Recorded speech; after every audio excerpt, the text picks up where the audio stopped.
What's up, everyone? Back for another beer review, and today I'll be reviewing yet another beer from Hop Butcher for the World, and they're out of Chicago, Illinois, and this is their Presto Change-o. So this is a double IPA that comes in at 7.5% alcohol by volume. No IBUs listed in the time of review. This can is just over 6 weeks old. I want to give a huge thanks and shout out once again to Hop Butcher, and more specifically Jeremiah, for hooking me up with this one. So thank you very much, good sir. I'll post a link in the description box to the beer unboxing video I did that contains all the goodies that they sent my way. And this is the first of that box that I will be reviewing. Now, before I get into the review, I want to talk about a couple things real quick. You may have noticed, if you follow the channel, that I have not posted any videos for the last month. Now, a couple months ago, I took a 1-month hiatus. It was planned, and then I came back for, I think, 2.5 weeks and posted videos, and then I went on another 1-month hiatus.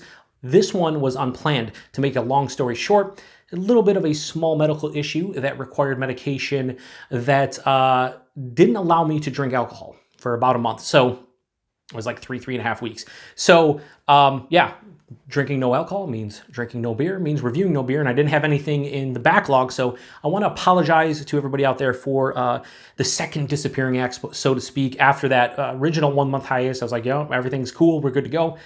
But sometimes life gets in the way, and that's what happens. So for those of you who have reached out to me here on YouTube or on Untappd or Instagram and said, hey man, you know, what's up? Is everything okay? I thank you for checking in on me and making sure everything was okay. Everything is okay. And yeah, we're back to the reviews. But I do want to apologize for the lack of content. And, you know, I should have probably posted something. I can't wait till I hit 1,000 subscribers so I can have the community tab and I can just post quick updates and I have to post a video and whatnot. We'll see. I'm close. But yeah, anyway, I do appreciate, like I said, all the support and people who reached out. Just want to let you know where I was for the last month. I wasn't doing anything for any cause for concern or anything. I just had a little bit of a medical issue. Everything's cleared up. We're good to go. Now, I also want to apologize to Jeremiah and Hop Butcher because they sent me a beer mail like a week and a half before that unplanned second 1-month hiatus. And I put all the beers in the fridge and whatnot, but I wanted to review them quicker than I'm going to. I wanted to get to them relatively fresh. Most of the beers from that box, I think there's 5 beers, are like now between 6 weeks and 2 months old. I contacted Jeremiah and said, hey man, I'm going to review your beers. They're going to not be super fresh like you sent them to me. Is that okay? He's like, definitely. He's like, I think our beers hold up quite well with time. So he's like, have fun with it.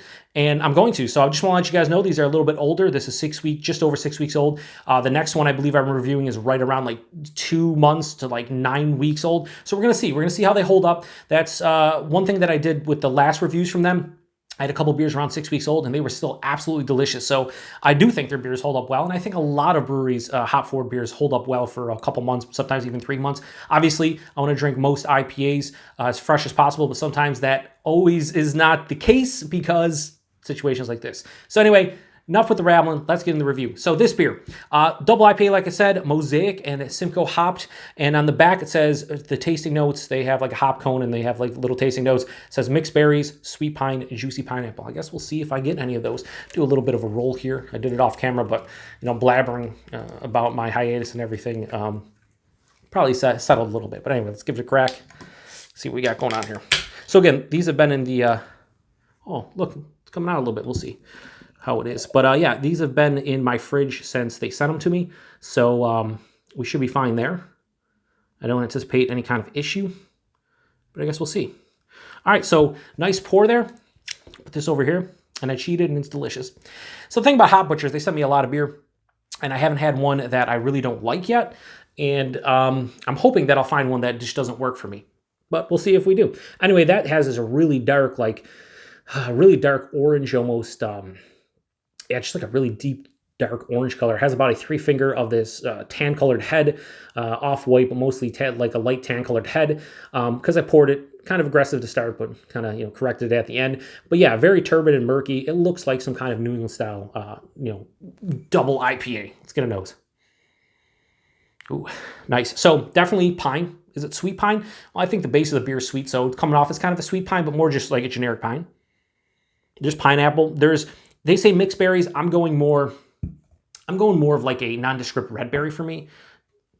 I say that a lot, but it is what it is. A little bit of like a honeydew melon sensation. Mango, like a spicy mango. It smells sweet, but not like overly sweet, but it smells like a little bit sweeter than some of the beers, and that could be the age, the 6 weeks on it. You know, I drink is super fresh, but that's just the aroma. But it smells like a mixture of sweet tropical stone and like citrus fruits. There's like this little like sweeter ruby red grapefruit and sweet orange too. Yeah, almost like a vanilla-esque kind of quality to it as well. Yeah, it smells great. Like most of their beers, it smells great. I don't know what else to say. Let's get into it. Cheers, everybody, and thanks again, Hop Butcher and Jeremiah.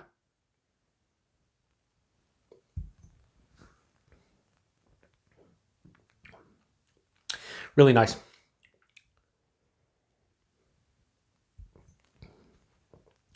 I will say this. I'll probably be in the minority. I haven't watched any reviews from fellow beer tubers and good friends of mine like Kyle over at No Hype Beer Reviews, or Sean and Mike over at NerdSense, or Matt over at Massive Beer Reviews. I haven't seen any of their reviews on this one. I'm going to definitely check them out after I review this. But I'm getting a little bit of alcohol stringency on the palate. It's not super noticeable, but I'll tell you, this drinks like a 7.5%, 8% beer, like an old school 8% double IPA where you taste the alcohol on the palate. The body on this one, the mouthfeel, I mean, if I can say one good thing, every single review about Hop Butcher, it's that their bodies and mouthfeels are right where I want them to be for the hazy New England style kind of monsters they create. The bodies are, you know, higher side to medium, proper for a 7.5%, any kind of beer, but 7.5% New England style double IPA, yes. Higher side medium body. The mouthfeel, it's soft, it's smooth, has a creaminess to it. It's carbonation, but it's undercarbed on purpose, or seemingly seems to be on purpose just to kind of let you enjoy the softness of the beer. But you know it's carbonated because you can still feel the carbonation on your palate. The taste on this one, though, right up front, I'm hit with like pithy, sweeter kind of orange. Passes through the palate. The pineapple kind of hits, but it's more of like a less sweet, I like to say like crushed pineapple a lot when it's really sweet, but it's almost like a unripened pineapple. Has less sweetness. Then that mangy, I wanted to say mango and spicy. I said mangy, that mango like spiciness that I get a lot of times from like the skin of the mango is kind of there as well. And then right mid palate, that pine kicks in. And for me, it's not a sweet pine. It's just like a resinous kind of pine. And that carries on to the back of the palate. This finishes with a moderate bitterness. The sweetness is there. So there's a sweetness and the bitterness kind of playing off one another to kind of balance it out, which is nice. The bitterness doesn't linger for a long time. I am now starting to get like a slight acidic feel to it. It almost reminds me of like an Equilibrium or Old Nation beer where it has like that acidic orange juice kind of vibe to it. I think it's the yeast they use. I don't think Hop Butcher's using, they could be using very similar yeast or maybe the same yeast or whatever, but for the most part, I think I have never gotten that out of a Hop Butcher beer, so this is kind of a bit different for me. The body mouthfeel, like I said, fantastic. The taste, really nice. It's not my favorite Hop Butcher beer. This is a nice beer where you want some of that old school style and a little bitterness too, mixed with the new school style.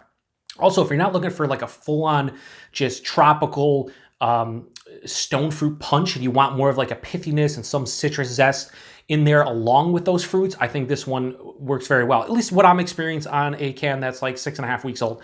I don't know how it is, obviously a week or two old, but for me, this has turned into kind of like an old school meets a new school, but the new school isn't as vibrant and robust as a lot of their beers are. So I'm enjoying this one quite a bit. It's a damn tasty beer, but for me, it's probably my least favorite of the ones I've had from them. Damn good beer, but nothing like, I'm going to shout from the rooftops and be like, everyone needs to try Presto Change-o. Like, you should try as many beers as you can, and I would always recommend trying Hop Butcher beers if you can get your hands on them. But this is one of the, I've drank about 15, 20 different beers I reviewed from them that just isn't one that, I could sit here and say this is absolutely phenomenal, top tier stuff. It's a good beer. I enjoy it. There's some things that don't resonate with my palate as much as other people's, and it is what it is. But I'm going to give Presto Change-o from Hop Butcher, I'm going to give it a low 4 out of 5. I'm going to go 3.9 out of 5. I think it still is in the 4 range, but on the lower end of the 4 range.